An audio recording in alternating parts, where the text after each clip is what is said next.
A gente acompanha também autoridades do Pentágono nos Estados Unidos. E há pouco a gente tem a informação de que o secretário ou chefe da diplomacia americana, Antony Blinken, disse que os informes iniciais sugerem que Israel, com o apoio ativo dos Estados Unidos e de outros aliados, frustrou efetivamente este ataque. Foi isso que ele disse aos jornalistas. E há também uma informação de que os Estados Unidos pedem, nesse momento, que o mundo condene o ataque inaceitável do Irã contra Israel, ou seja, já tentando também uma mobilização de outras nações que estariam envolvidas e que agora poderiam também oferecer esse apoio aí a Israel. Vamos com o Luca Bassani, que vai trazer informações sobre tudo que está rolando também nos Estados Unidos e nesse conflito no Oriente Médio. Fala, Luca.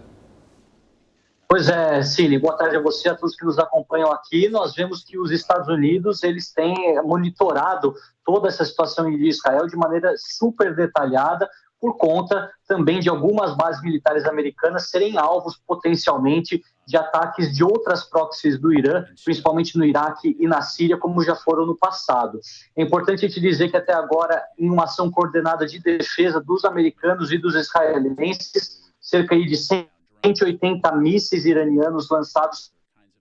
foram abatidos. Nenhum deles teve grande destruição ou pelo menos nenhuma morte confirmada por conta disso, apenas de um atentado terrorista que aconteceu dentro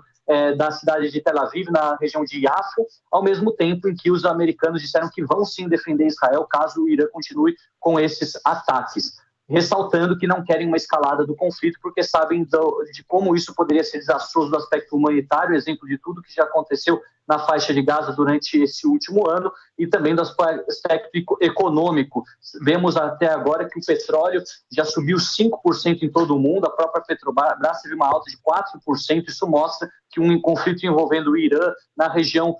dessa região do Oriente Médio, o controle do Estreito de Hormuz, do Mar Vermelho, todas as rotas comerciais super importantes podem sempre ser muito problemáticas para todo mundo, e por isso os americanos têm o interesse, claro, que isso não se desenrole em uma espiral do caos, se assim podemos dizer.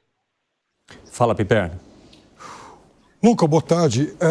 A gente já ouviu, sim, uma série de manifestações de americanos, essa mais recente do governo dos Estados Unidos. Agora, em relação aos vizinhos de Israel, você já tem, por exemplo, alguma manifestação por parte de países importantes, como o Egito, pelo tamanho, e também a Jordânia, pela posição estratégica lá na região? Sim, a gente vê que durante as últimas horas, muitos desses países que são considerados países muçulmanos árabes moderados têm tentado colocar panos quentes, porque eles sabem que este conflito seria também muito difícil para os vizinhos pelo fluxo migratório de refugiados. Nós vemos que, inclusive durante os últimos dias com o conflito do Líbano, ao contrário daquilo que nós noticiávamos durante os últimos 10 anos, que tínhamos sírios entrando no Líbano buscando refúgio, vemos agora libaneses buscando refúgio na Síria, principalmente na região de Damasco, que é mais estável. Então, o Egito e também a Jordânia, países relativamente estáveis da perspectiva política, receberiam muitos refugiados em uma guerra generalizada entre Líbano e Israel, e também entre Irã e Israel, considerando as rotas comerciais. Não podemos esquecer que os egípcios controlam o canal de Suez, por onde grande parte de toda a produção de petróleo dos países do Golfo Arábico, daquela região do Catar, Bahrein, Emirados Árabes, Arábia Saudita, passa depois do Estreito de Hormuz, Estreito de Bab el-Mandeb, pelo Mar Vermelho. Então o Egito depende também que essas cargas continuem vindo para ter o seu dinheiro. É um aspecto humanitário de um lado, a preocupação de ver uma guerra na sua região com os seus irmãos, muitas vezes de etnia, muitos deles árabes que vão sofrer, muitos deles muçulmanos que vão sofrer, ao mesmo tempo que pensam no impacto econômico, que será não só regional, mas também global, exemplo daquilo que a gente já tem visto nas últimas horas, com a subida muito considerável do preço do barril de petróleo e também as companhias petrolíferas crescendo bastante, tendo uma alta nas suas ações considerável também. É algo que todos têm essa preocupação, muitos não querem uma escalada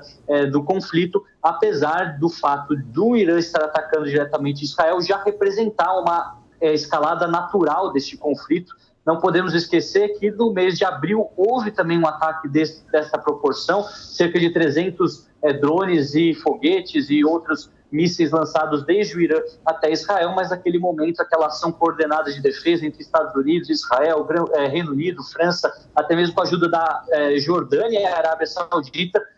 fizeram com que isso não se transformasse em um grande problema para o sistema de defesa israelense e nenhum morto fosse acarretado diretamente daquele ataque, o que não promoveu nenhuma resposta grande de Israel e fez com que elas ficassem elas por elas, assim podemos dizer. Não sabemos até o momento se esse será o caso, já que é muito cedo para analisar, mas com certeza a preocupação é grande, a tensão é grande. Exemplo da Michele, que estava falando conosco agora há pouco, diretamente de Israel. Não sabemos o que vai acontecer durante essas horas da madrugada aqui já no hemisfério norte, na Europa, na Ásia. Muito obrigado pelas informações por enquanto, Luca Bassani. Permaneça conosco que já já eu te chamo para outras notícias relacionadas a isso.